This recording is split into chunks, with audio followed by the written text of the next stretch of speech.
everyone, this is Elizabeth and we're back with Christmas in July. If you follow that hashtag, hopefully others are using that hashtag this year. But we are with, let's see, who are we with? Northwoods rubber stamps. They still do the beautiful block stamps.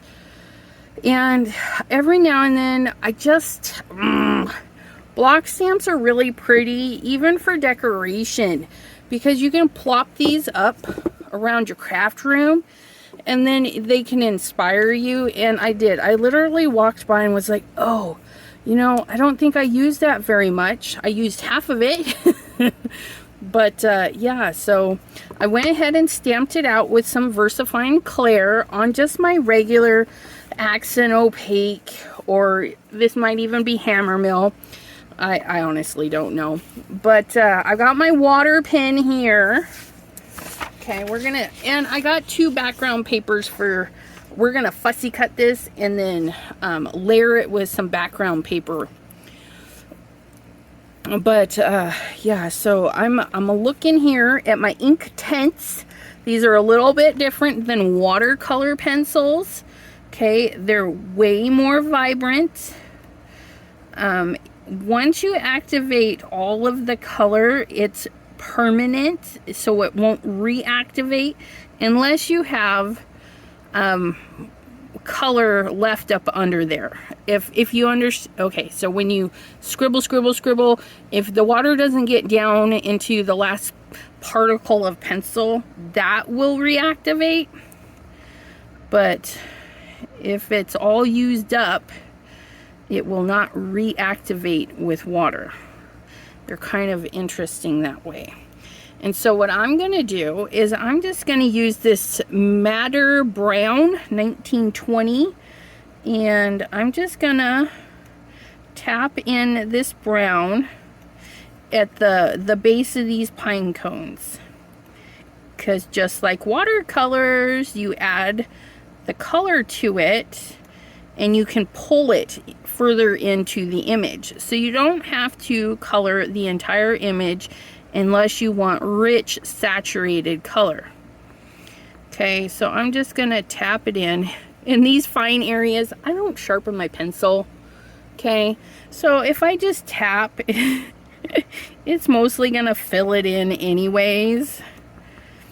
So another tool that you can get that is gonna last you so long, because you don't need to use a ton of it. Just like that, just bumping along some of that. Okay, look at that, we're all done. Although these are much darker than this one, so I'm just gonna go through and add a little bit more, just a little bit. Okay, and then I can put that pencil away because we're good on that. My ink tints, these pencil storages, man, I got them on Amazon. Some brands are really good, which I lucked out and got some really good quality cases. Okay, here we go. We're gonna do our berries. I don't know, let's do in this one. What is this one? Chili Red, number 500. Chili Red. And see, again, it's not sharp, okay, but I can see there's a little bit of a point right there, so that's what I'm going to use. I'm going to hold my pencil on the side and just give it a little swirl, and I'm not going to worry if it doesn't color it all in. You would worry if this was all you're going to do and you weren't going to get it activated with the water, okay, and then you just go back and add more color, but that's all I'm doing. Very easy peasy, right? So we can plop that in there, and then we need a nice green, and I'm gonna do a lighter green, like these are fresh pine needles. Okay, and we're not gonna worry if we go outside the lines. Okay, we're just gonna add some color in the general area of these pine needles. Okay, just like that. We're just gonna kind of follow them. And I say kinda because you see that right out the line. And that's how we get that illusion that there might be more. Okay, really fill it in. Look at that. Oh, so gorgeous. Again, not sharp. A nice blunt. Now, if you wanted to fill it in perfectly, of course, sharpen that pencil. You would do it very light-handed so you don't blunt your pencil end. Okay. But you can see I'm using mine straight up and down. I'm not searching for a point on here. I could rotate it around, use the side of it, and do very thin lines. Okay, that would stay in bounds more, but yeah. We're just adding that color just cause. Look at that. Oh, got this little guy right there, a little guy right there. I'll show you this. Hold this up close for you so you can see. Okay, outside the lines. Outside the lines. I missed a couple right there. I'm not worried about it. Way outside the line. Okay, super duper outside the line. Kind of crazy, but it's going to look fabulous. Okay, now our flame, we're going to do golden yellow. We're just going to add a little bit to the bottom, like so. Again, we don't have to fill it in. Now our candles, they're Christmas candles. We could do red, we could do white, we could do whatever we want, right? Let's do, I'm gonna see if I have like a tannish color. Because I'm thinking I just want it like a creamy color. And this one is tan. Okay, so I'm just gonna add tan right on the dark areas, and then we'll blend that in. Okay, just a little bit in these dark areas.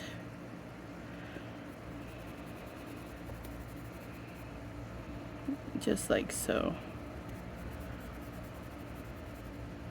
Okay, and then I think that's it. We'll make do. We might add a little bit of yellow.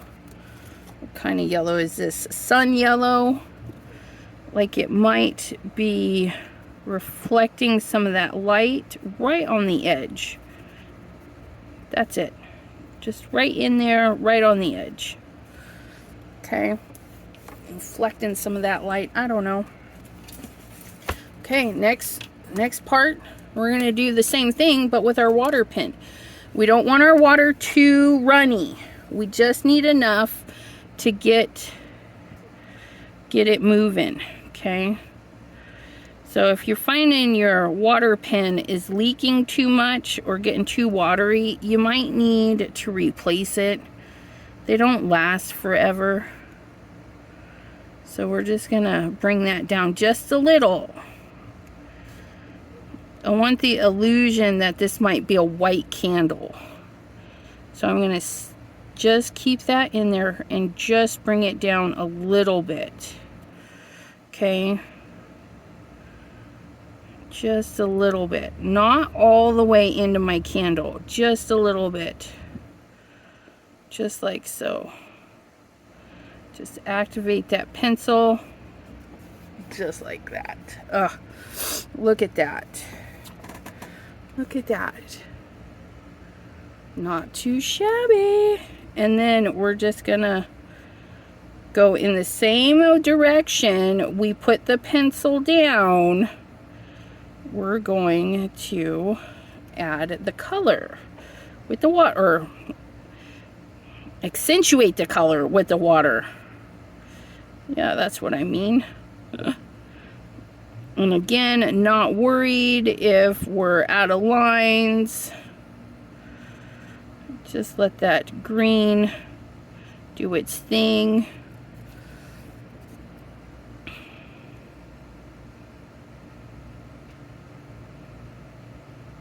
Oh, look at that. So fabulous. Okay. So we'll show you, okay, out of the lines. We did even more out of the lines right there. Okay. It's not perfect. It's not seeping through. We're not adding so much. We're just adding enough water to activate it and get it moved around. Now I'm gonna squeeze some water out, roll it around on my rag. Not hard, okay? We're just literally rolling that around so we can get any color off of there. And then we're gonna go and activate our, oh, look at how rich that is. Now I'm not activating every little square. If it happens to get activated, that's okay, because we're just, that's it. Just a little smidgel of touching. So 10 minutes to, you know, stamp it and color it. About 10 minutes. I've been recording for 11 minutes. So you sit there, you stamp a bunch of these, then you color a bunch of them, and you've got a card ready to go. Because if I'd have stamped this more straight, or I can even trim this, because I've got an A2 size right here, I could use this just like this. You could ink blend, you know, put a little bit of mask on there, ink blend a background, and you've got a done card. We're gonna bump it up a little bit, okay? So I'm gonna loosely cut around this, okay? And by loosely, it's like, you know, there's a ton of pine needles, so we're not following each one. We're gonna leave the lady's name in there because, you know, it's her artwork. We're just gonna leave that in there so people don't think I drew it, because, you know, I do some drawings sometimes, and this kind of looks like my style. It's probably why I like it. And then we just wiggle, wiggle, wiggle, chomp, wiggle, wiggle, wiggle, chomp. Okay, just like so.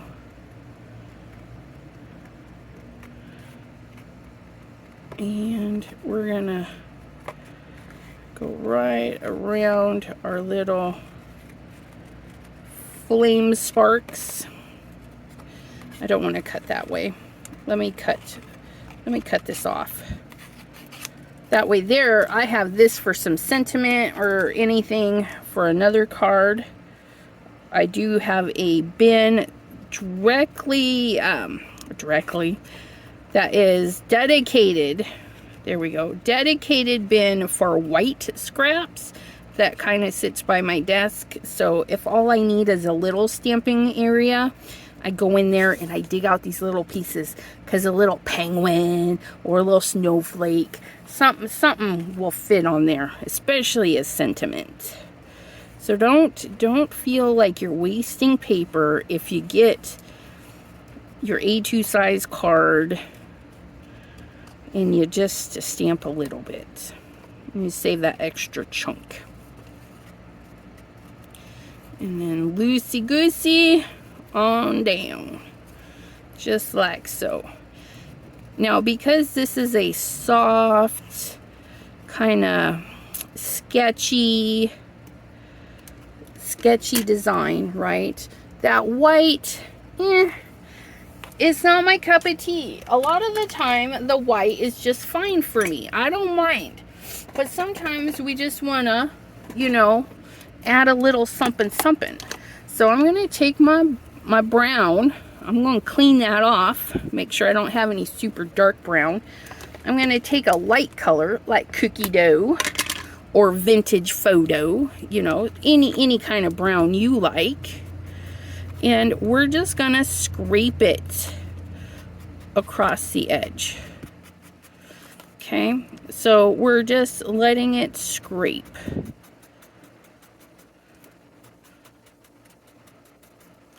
Just like that. And we're gonna tone back that white a little bit.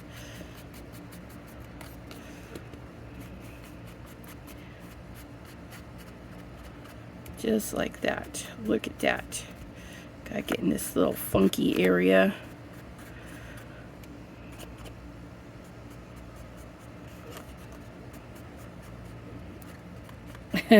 Gotta work that one a little bit. That's okay though. There we go. That's better. And there we have it. A nice, a nice toned back edging, which is going to look great with the paper we picked out because it's got kind of a vintagey vibe going on. Now you can see this is not Christmas paper whatsoever, but I was really drawn to this color, right? I don't know, I just thought it looked really pretty. And then it was sitting next to this, it was not like this in there, and I was like, oh, those look nice together. Sometimes it just happens, they just fall together nicely. And I love that. So we could have this further down our card. You know what would be fun is to have just a stripe. Ooh, I like that. And then we would have red here and red here on either side of our stripe. But let's do, I want to do a stitched die. So I'm going to put you on hold. I'm going to get my stitched rectangles out. And I'm going to cut it with this one and this one. And then I'm just going to cut my sliver out. So the top will be stitched, but the sides won't. I hope that makes sense. And I'll explain again when I get back. Alright, so I got both the pieces. They're exactly the same size. I did accidentally move it, and so it's not cut properly right there, which is okay because I just need a chunk. So what I'm going to do is right where it starts to taper off right there, that's where I'm going to cut it, and then I'm going to cut this little stitch off, and then now hopefully you can see these, it looks like it was stitched together. So hopefully that is looking cool to ya. So we're just going to flip it upside down where we know it's straight, right? So we're gonna come right here just where it starts tapering down like so, and then we're gonna flip it, and we're just gonna cut those dashes off. Okay, and I can use this piece on something else. It's definitely salvageable. We just cut the little dots off, right? And then, oh, look at that. Look at that. Doesn't that just look scrumdiddly-umptious? And if we scooch it just a hair, it dang near fits perfectly. Look at that. And then we have this, oh, look at that. Pattern paper, light and dark. And then your centerpiece is going to be in either middle of the road or even lighter or even darker or a combination thereof. And then we have our design. Now maybe you don't have something like this, but maybe a big tree or something, a nice focal point you can put there. So let's go ahead and get this all glued into place. And when you're gluing stitched items, don't put the glue on the stitches, because it may ooze out, and we don't need oozies. Oozer begoozers. Here we go. Eyeballing. And if those dots don't line up perfectly, we're not going to be sad about that. Just like so. Glue it down flat if you're mailing. If you're hand delivering, pop that up. Use that foam tape. You can even use foam tape to mail. I would just recommend a non-machinable. Okay, And there's that. I do prefer to put my sentiments on the inside. So this is it for me, you guys. I don't do much more. Now you could put a little sentiment on there or scooch this up more and put the sentiment across there, but I love a nice plain simple front. Sometimes it calls for, sometimes it don't. And here we go. And no, this one, what the heckin'.